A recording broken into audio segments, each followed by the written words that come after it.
The Cornelia Marie is more than just a fishing boat. It's a legend of the Bering Sea. Built back in 1989 by Horton Boats in a small town in Alabama, this 128-foot steel crab boat was made tough to handle the roughest waters in Alaska. With two powerful 750-horsepower engines and huge fuel tanks, it could stay out at sea for weeks, longer than many other boats. Its bright aquamarine hull with white and yellow trim made it stand out wherever it went.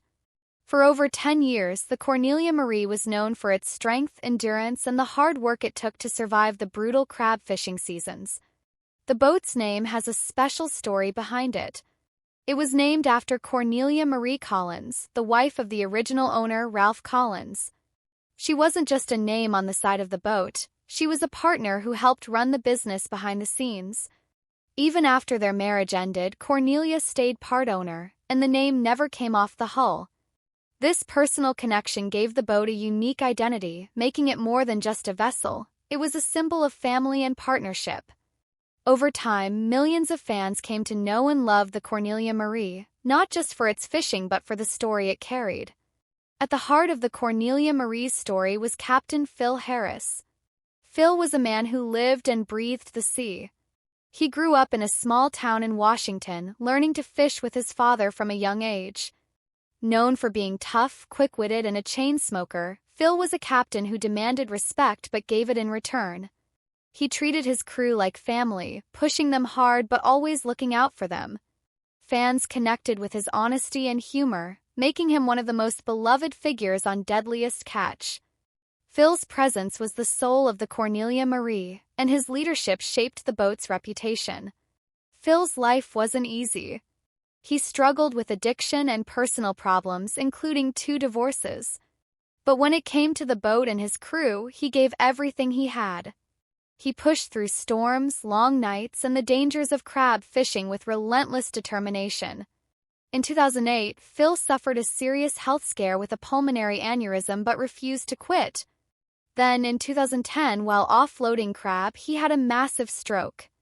The crew rushed to get help, but sadly, Phil passed away days later. His death was a huge loss to the fishing community and fans around the world, marking the end of an era for the Cornelia Marie. Phil's final moments were captured on camera, showing the raw and emotional side of life at sea. The episode that aired after his death drew millions of viewers, many of whom were moved to tears. Phil Harris wasn't just a captain. He was the heart and soul of Deadliest catch. His spirit lives on in the memories of fans and the legacy of the Cornelia Marie. The boat had become a symbol of courage, family, and the tough life of crab fishing. Through Phil's death, his sons Josh and Jake faced a huge challenge. They wanted to keep the Cornelia Marie in the family and honor their father's legacy, but it wasn't easy. They didn't own the whole boat, and buying out the other owners was expensive. The boat also needed major repairs. Banks and investors didn't believe in them because they were young and inexperienced.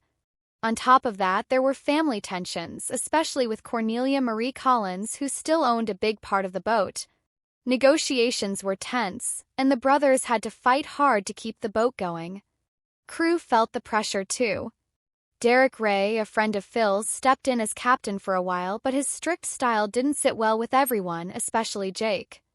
There were even accusations of drug use on board, which caused a lot of drama.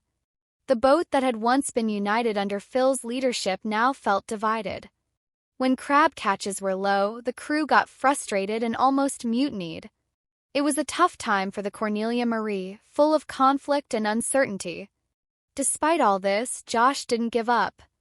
He teamed up with Casey McManus, a childhood friend and skilled engineer. Together, they raised enough money to buy a big part of the boat. Josh got 45% ownership, Casey got 5%, and the rest went to 2 outside investors. This deal allowed them to fix up the boat, including installing new powerful engines. By 2015, Josh and Casey were both captains, working hard to bring the Cornelia Marie back to its former glory. Meanwhile, Jake's life was falling apart. His addiction problems, which had started before Phil's death, got worse. Fans saw some of this on the show, like when Phil confronted Jake about stealing painkillers.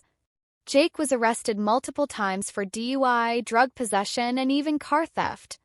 In 2019, he went to prison for trying to distribute heroin. Things got worse in 2024 when he led police on a high-speed chase and was sentenced to 18 months in jail. Jake became distant from Josh and the boat, and the family's struggles played out very publicly. Pandemic made everything harder. Crew wages went up, fuel prices soared, and every fishing season felt like a gamble. To survive, the Cornelia Marie had to take bigger risks, like fishing in deeper, more dangerous waters. Filming the show added extra pressure. Sometimes the crew had to work in unsafe conditions just to get good footage. Discovery Channel even pulled the boat from the show a few times, either because of legal issues or to protect their image. Crew had to balance staying safe with putting on a show for millions of viewers. Then, in 2022, everything changed. Old court documents from 1998 surfaced online, revealing a dark secret about Josh Harris. When he was just 15 years old, Josh had sexually assaulted a 4-year-old family friend's daughter. Case had been kept quiet for more than 20 years. Josh pleaded guilty to a lesser charge in 1999 and served 9 months in jail, along with 2 years of treatment. But when the news finally came out, fans were shocked and angry. Many felt betrayed that such a serious crime had been hidden for so long. Discovery Channel acted fast.